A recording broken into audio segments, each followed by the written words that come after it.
Mga kapuso, isang kakaibang hamon ng isang vlogger, ika nga, ang naging viral ngayon sa internet.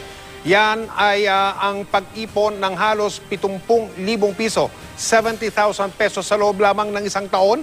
Sisi lang daw kung susundin ang tips ni Kuripot Pinay. Nakatutok si Bernadette Reyes.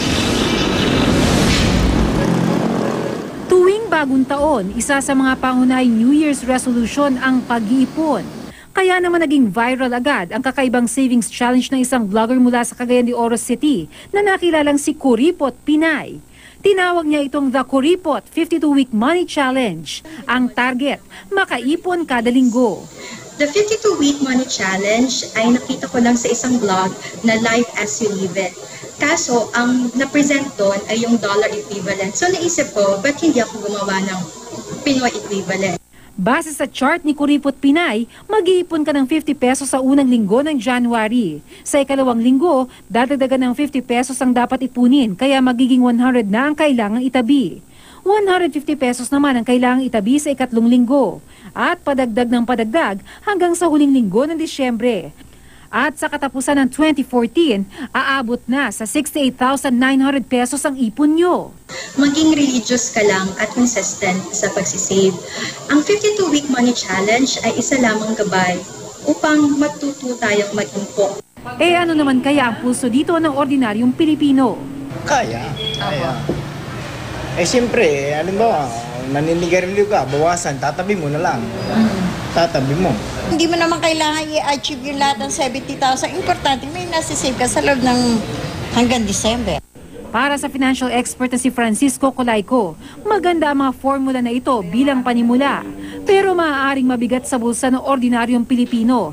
Lalo't pagdating ng Disyembre, nasa mahigit 2,000 na ang kailangang itabi kada linggo.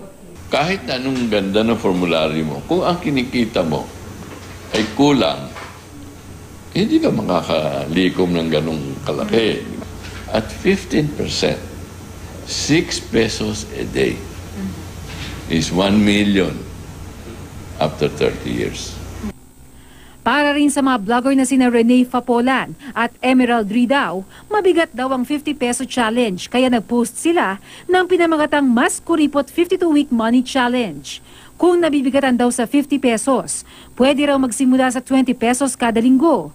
At pagkatapos ng taon, makakaipon ka na ng 27,560 pesos.